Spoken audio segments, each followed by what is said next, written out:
কারণে ফোনের মধ্যে ঢুকলো দেখে গিয়ে কি করতেন মহারানা। বাবা বাবা কি হলো? সারা দিন তো না রে, কানে কথা ঢুকতো না? কি হয়েছে মা? বলি টান টান কিছু করে তো নাকি শুধুই বটে নয় তো? যাচ্ছি।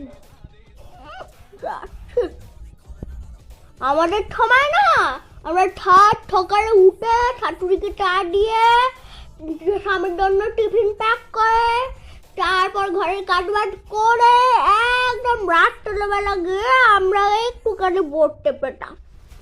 তোমাদের মতো তো সারাদিন আমরা বসে থাকতাম না। মনন দশা।